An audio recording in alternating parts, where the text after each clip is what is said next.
What's up, people? It's your girl Adeola. Yes, happy Independence Day, my Nigerian people. Yes, so Niger is now 54. What? Oh my God, if only we'll start acting like it. Yeah, as far as I'm concerned, there is nothing really to celebrate. Well, the locomotive trains, and the air-conditioned trains in Lagos. Yeah, we should celebrate that. And we now have the first wheelchair-accessible ATM. Finally, now people on wheelchair can go and withdraw their money in one bank in the whole of Nigeria. How wonderful is that? I'm very proud of all these accomplishments, but apart from that, there is nothing really to celebrate. When I feel safer in another country than my country. In fact, security was better when I was younger. Naira had more value when I was younger. Remember the one Naira, 50-50 cover, you buy candy, sweets, 50-50 cover, and unemployment rate wasn't this high. Besides, only the president and his family and the vice president and his family are now the ones celebrating the Independence Day inside Aso Rock. We used to have a parade at Eagle Square. What happened? Isn't that a shame? And before you say we are only 54, stop comparing Nigeria with America. Nobody is comparing Nigeria with America, please. I'm sure that is the same excuse that people will be giving even when we clock 100 and things have not changed. They will still say, hey, we are only 100. I beg. I said, take a minute and look at the per capita income of countries that we started out with. Countries that used to be worse than Nigeria. I'm talking about how much someone makes in a year on average. In Singapore, how much? It's now $62,000. $62,000. That is even more than the per capita income of the US, which is $52,000. Yes. When was their independence? 1965. Singapore used to be very poor. How much is that of South Korea? You see what I'm saying? $33,000. South Korea. Hey, that used to borrow money from Nigeria. Hey, now wow. During Shagari's administration, they were borrowing money. What about Malaysia? $17,000 per capita income. 17,000. Nigeria should be better than that. Now 70,000. What number are we, Jerry? 180. The devil is a liar. Are you sure we're number 180 in the whole world? This is not correct. How much is the per capita income in Nigeria? 2,000. Are you sure this is accurate? 2,800. Naija, what do you now? Now only you waka come. How much is Namibia? Let me look at other African countries. $8,000. $8,000 is the per capita income in Namibia. You are sure? What about Ghana? Our next door neighbor, Ghana. Ghana is 3,000. 3,000. Yeah. How much is Naija again? 2,000.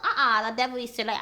I'm sure that in some states in Nigeria, like Lagos, like Abuja, I'm sure that the per capita income would be much higher than that. Probably at least $10,000. I don't know, because people are making money in those states. But if you don't develop the whole country, if you only develop a few states, you can't escape numbers like this. So what are we celebrating? 54 years of the per capita income being 2,800 when, oh God, please. 30 years ago, how many of you know of Dubai and the whole United Arab Emirates? And today, if you're somebody in Nigeria, where do you go for your wedding? Dubai? In less than 30 years, these people developed their countries. They developed themselves. Malaysia was struggling 50 years ago. Today, we go there to study, and you should see how some Nigerians are treated in Malaysia. Now, South Korea is making Kia cars. They're making all the Samsung products. Less than 50 years ago, during Shagari's administration, they were borrowing money.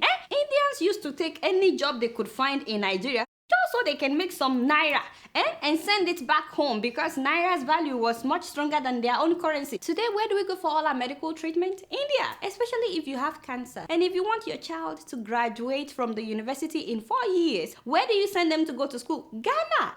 Don't even get me started, I beg, because Ghana is now about to start exporting electricity into Nigeria. That's in case you've not heard. So what are we celebrating? When armed robbers can just enter your house anytime and no police will show up to save you. If you're going from Ibadan to Lagos, my people, you know how hard you will pray before you get on that road? By the way, you guys heard that Abubakar Shekau, the leader of Boko Haram, has released another video that he's alive. Maybe he recorded the video before he was killed. I don't know. But it's kind of hard to trust the military at the same time because, they've been giving us conflicting stories. Anyway, you guys know that I will never, ever, ever paint Mr. President bad. What's up, my oga? Yes, especially as we are celebrating 54 years of independence. If anything, you guys are my witnesses that I'm always defending him on my show, eh? But this last week, Uncle Jonah has made it really hard for me to do my job. Really, really hard. How can you alone drop 2 bombs in 1 week? First of all, he said that he reduced poverty level in Nigeria by 50%. I was like, what? Oh my God. If you must say something, my oga, no, don't make this kind of mistake. Seriously, who is advising this man? And where do you get your data and your numbers from? Where? And there is no Nigerian media that took it upon itself to call out Mr. President for lying. I mean, for exaggerating. Because, you know, I can never say that he lied. What happened? If really he reduced poverty by 50%, haba, it will be visible now. At least all these teachers that are riding a bicycle and Okada, they will have their own cars by now. Even if it's not brand new, they will have Tokumbo. You get what I'm saying? Parents will be able to afford the school fees of their children at OOU. You know, they've been protesting. A lot of students have left the school because the parents can no longer afford to send their children there. Unemployment rate in Nigeria will be lower than it is because those who are no longer poor, according to what Mr. President said he did, those people will now be creating businesses and employing other people. Not be so, but according to the World Bank, which my president likes to quote, poverty level was 48.4% in 2004 in Nigeria. In 2010, it reduced to 46%. And as of July of this year, the same World Bank said that Nigeria's poverty rate dropped by 2.1% in the last 2 years, which is why Nigeria remains one of the top 5 countries with the largest number of poor people in the whole world. You can Google it. So how did he come up with 50%? I mean, really, an accurate thing for Mr. President to say would have been that he reduced poverty by about 5%. That he can get away with, but 50%? Don't let me get upset. How can you go and say 50%? No, seriously, you're disgracing me right now. Anyway, how come the Nigerian media did not do any fact checking? And the man is campaigning for presidency. He is a presidential candidate. Anything he says should be fact checked. And then to my shock, hey, the other bomb he dropped though. The man went and said he believes in stomach infrastructure. I said, Che, there is God, so hey, stomach infrastructure. Which is distributing food, distributing rice to voters so that they would vote for you. You know, indirectly buying votes. How can a president make such a statement? Haba, my oga? No, seriously. You and I need to get closer. I mean, if you need new advisors, really, I'm on speed dial. Mr. Jonah, I'm on speed dial. How could you not call me before you make such a statement? As I was saying, he said this is to ensure that voters are not hungry. So you feed them for 3 months by giving them the bag of rice, and then you starve them for 4 years. No be so? You know, if he really tackles poverty in Nigeria, he won't have to be doing stomach infrastructure in the first place. But like I said, today, I'm not here to paint Mr. President, but no. In fact, I have never done that in my life. I'm here only to celebrate with Mr. President as we clock 54, I mean, don't you just like that picture? Mama Patience, you not do well, my first lady. That is my first lady. I just love her gilly. Yes, but maybe next year, I'll find you guys a smaller knife so you can just easily cut the cake. That looks like a sword, You not do well. Guess what? I'm just keeping it real. So I saw a video this week that really pissed me off, where 3 African students were beaten by a mob in India. Take a look.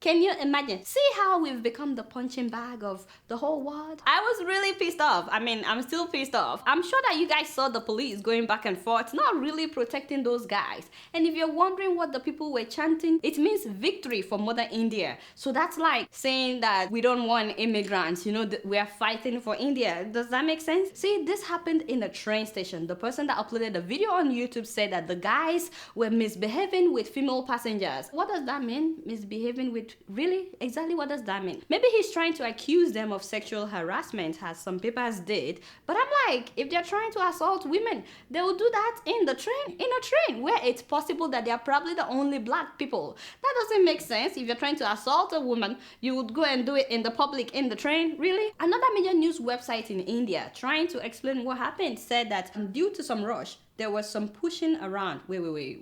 What's the meaning of that? Who pushed who? Was it the Africans that were pushed, or they pushed the Indians? I mean, what kind of journalism is this now? Actually, what am I even saying? We all know that if the Africans were the ones that pushed the Indians, they would have said that in the story. Instead, they said there was some pushing, and the Nigerians allegedly made racist remarks. Yeah, I know they said Nigerians. We'll still talk about that.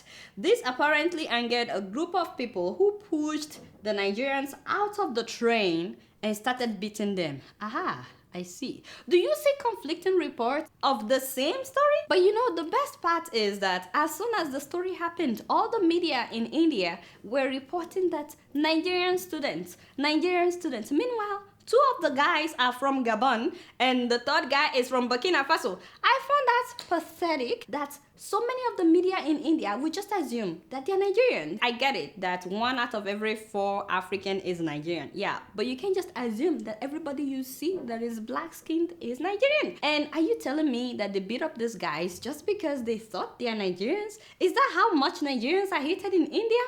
What? When someone finally asked the guys about their side of the story, they said 3 Indian guys tried to take their pictures in the train and they were giggling at the same time, you know, like making fun of them. And one of the African guys objected, saying, "We don't like our pictures taken." But when they got to where they were going, those same 3 Indian guys started making unpleasant gestures and making faces at them. Probably racist gestures, I don't know. So one of the African guys got angry and demanded that the 3 guys should stop troubling them. Unfortunately for these 3 African guys, the Indian guys, those 3 Indian guys, pushed them off the train, which is probably the pushing that this paper was talking about. You know, remember they said there was some pushing around. So those 3 Indian, actually, they also said it that the Indian guys pushed them. Yeah, so those 3 Indian guys pushed them, and the African guys said that that led to a fight on the train platform. But a police officer was there, so he took all 6 of them to the police stand that was inside the station. Unfortunately for these African students, they don't understand Hindi. I'm like, how can you go and study in a country where you don't speak their language? No. That is the first mistake that we make.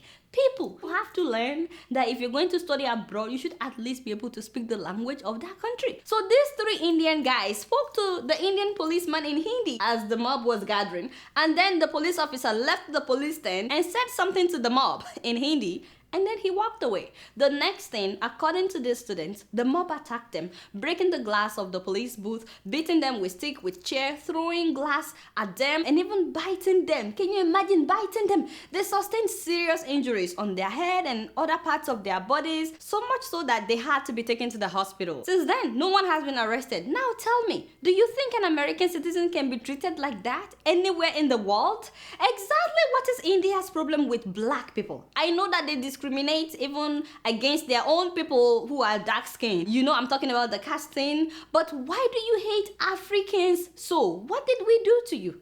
What is your problem? India. The other time, you know, they killed the Nigerian guy in Goa. That's also in India. And the police refused to investigate until Nigerians there had to protest. Till today, by the way, the case has never been concluded. Isn't this the same Indians that were coming to work in Nigeria? How would you like if Indians in Africa are treated like this? Yes, the Indians living in Nigeria, God knows there are still so many of them living in Nigeria. How would you like them to be treated like this? If we start treating them like this, how would you feel? I'm also aware of the fact that this doesn't apply to all Indians. There are so many nice Indians out there, and a lot of Indians have actually condemned this act. But where were all these guys when thousands of women were being raped in India? Where were all these guys? So it has to take black men to see such a reaction in India? But you know, this is not peculiar to India. No. It's the same in Malaysia. Have you guys seen videos of how Nigerians are handled in Malaysia? Back to the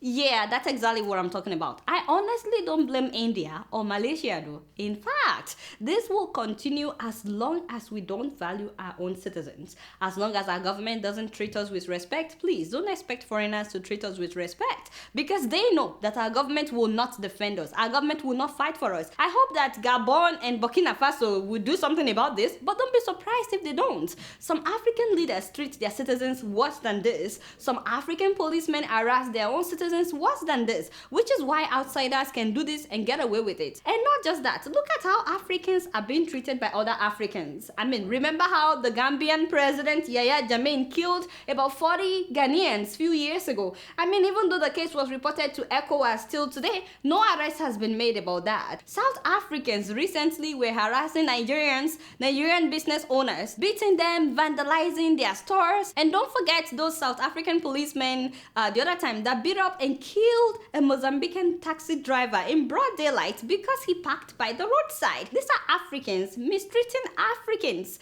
Ghanaians deported Nigerians in 1969. No be so. Nigerians also deported Ghanaians in 1983. Ghana must go. No be so. And when we live abroad, our embassies abroad could care less about us. Why won't India treat us like this? Why won't Malaysia treat us like this? And there are so many Africans that still have this white supremacy mentality. Please, I'm begging you. When will you wake up and realize they are not better than you? Americans are not better than you. Indians are not better than you. Chinese people are not better than you. It's just the color of their skin that is different. It doesn't mean anything. When would we wake up? Because I know that we still give them preferential treatment back home. If a Chinese person is applying for the same job that I'm applying for in Nigeria, do you know that so many employers will prefer the Chinese person just because of the color of their skin? Can you imagine? Please, wake up, Africans. Enough is enough. We can't continue to accept treatments like this just because we are from Africa. I'm so upset. Guess what? I'm just keeping it real. See, there are some leaders in Africa that even if you want to ignore their stupidity, they will always find a way to put themselves in the news. Can you guys imagine that Gambian dictator Yahya Jammeh? I actually think that the guy likes controversy, or maybe that's his way of getting attention. Can you believe that he announced last week that now he can cure Ebola? I'm like, oh, watch out. Like, really? Must you always open that your big mouth? Jammeh, really? When will you understand that you're actually speaking to educated, intelligent people? We're not stupid. Gambians are not stupid, man. First, you said you could cure hypertension, diabetes, barrenness, HIV/AIDS. Till today, no one has seen anybody healed by this man. But we see him serving concussion to women in his living room.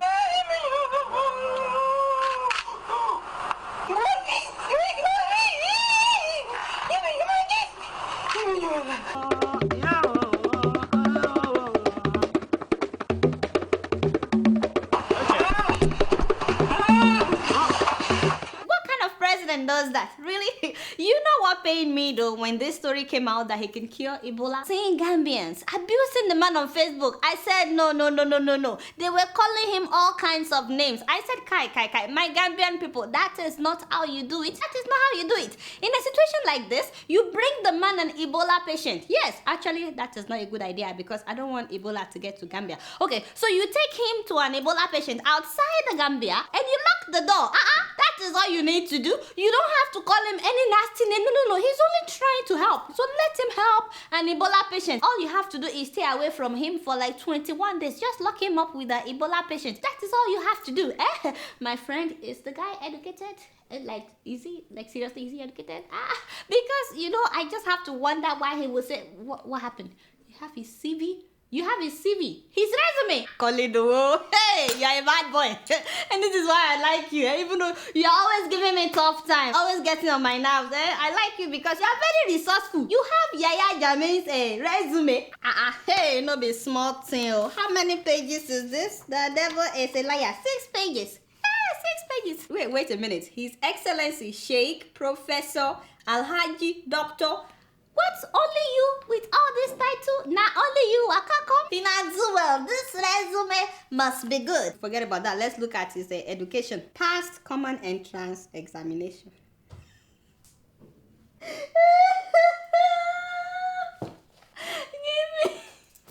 Please give me 1 minute. Common entrance. That's a primary 6 exam. Passed General Certificate Examination. GC. Oh, please.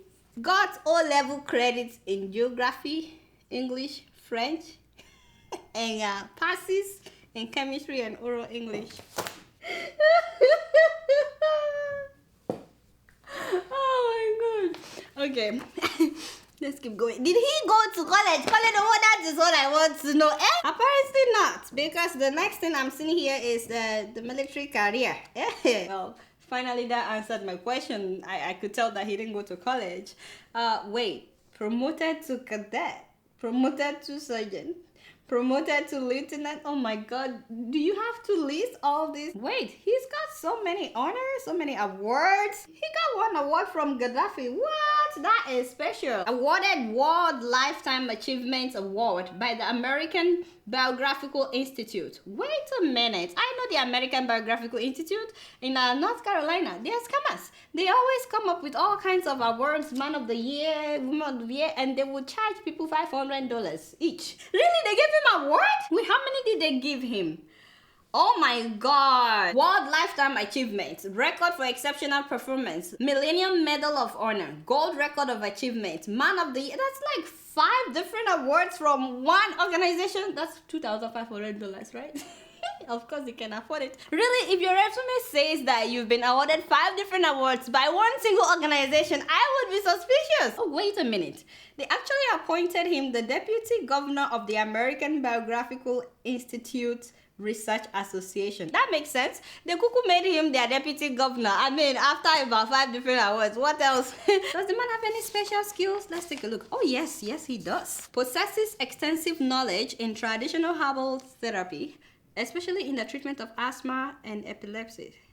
Really? Wow, he actually put that on his resume. Talk about skills, people. See, that's what I'm talking about. These are real skills. I hope they will take it down after this episode airs. If you want to check it out by yourself, this is on the Gambian state website. What about hobbies? Does he have any hobbies? Oh yes, he has some hobbies. Playing tennis. Jammeh plays tennis. How come I have never seen pictures of him? Really? Hunting in the forest. Now we are talking. I completely believe that. Reading, correspondence, really? Driving and riding motorcycles. Wow, these are his hobbies. Browsing the internet.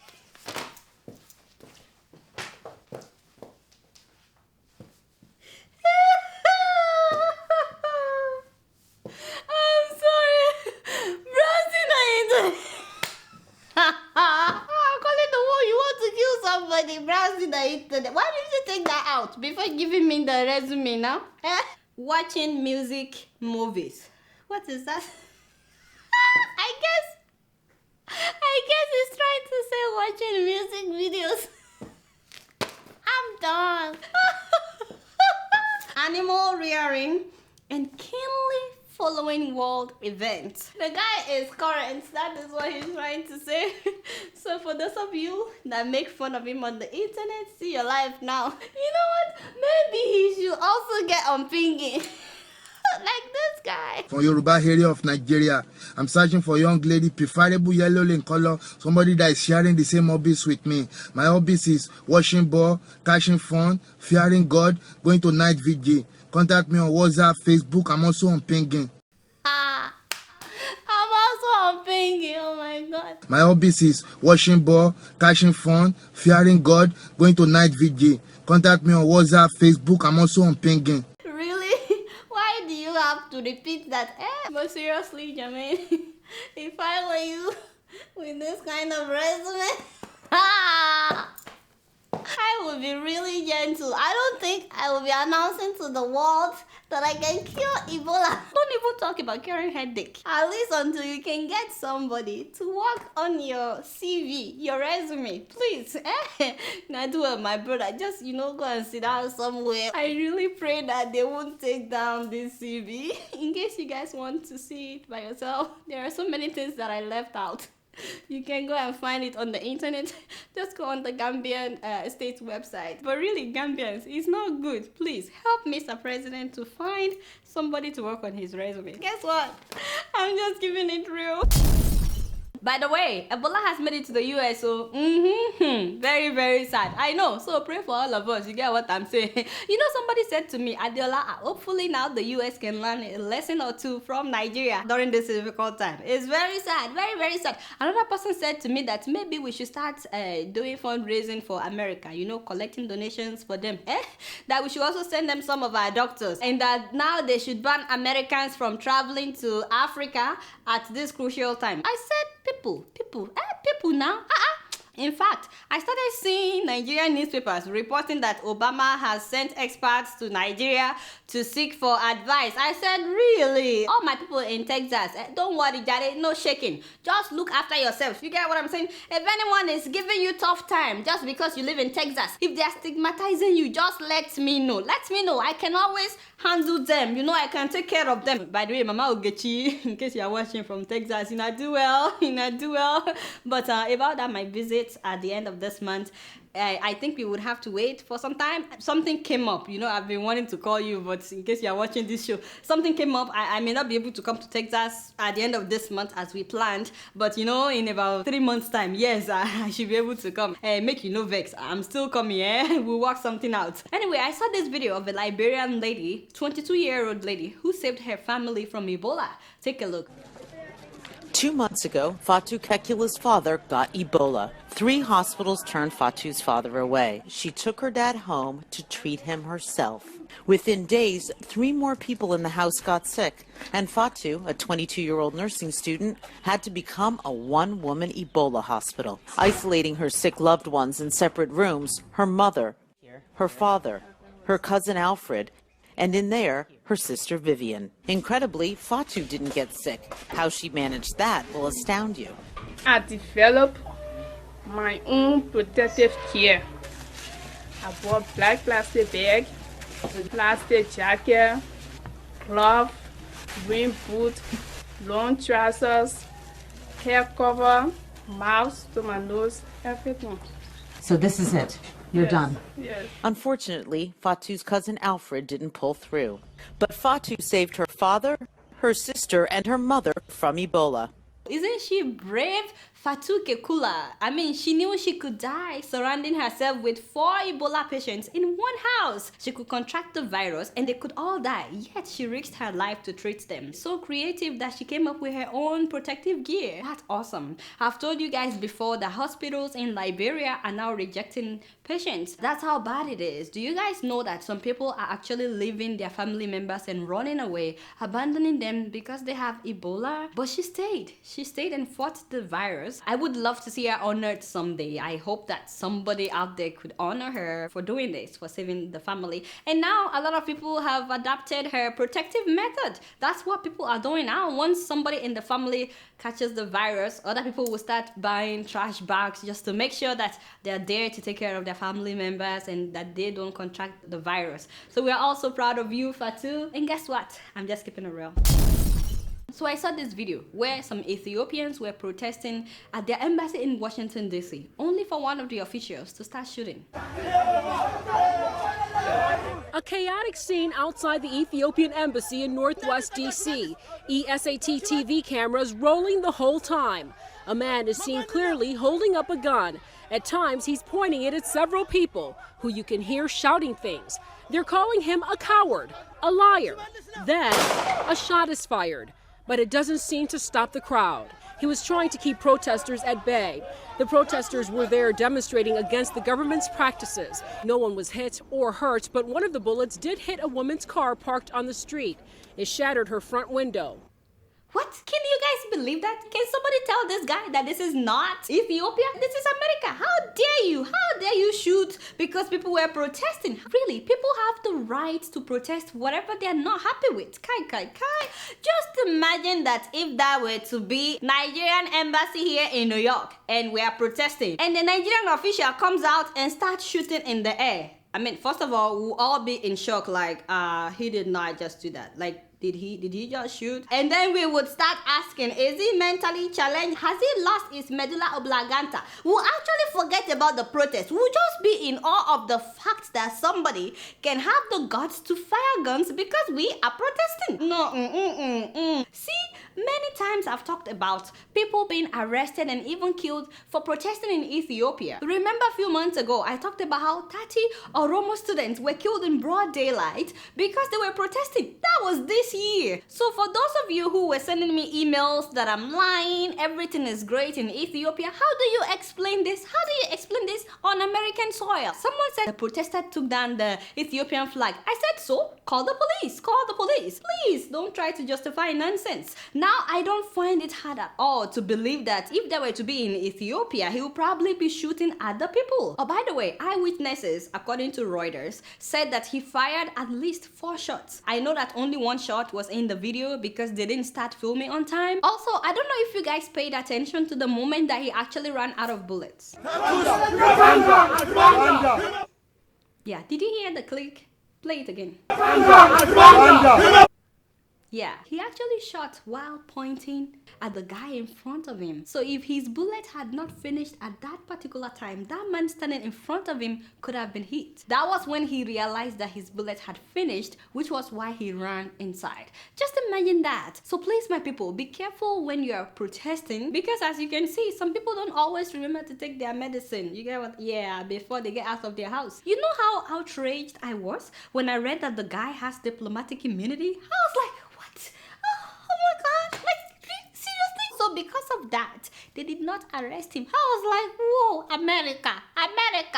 See why I say America is part of the problem? If you let people like this walk away just because of some immunity, Kai. No, this is not fair. This is not fair. Somebody is about to shoot a human being and you say diplomatic immunity. But you guys know that I don't know much. Guess what? I'm just keeping it real.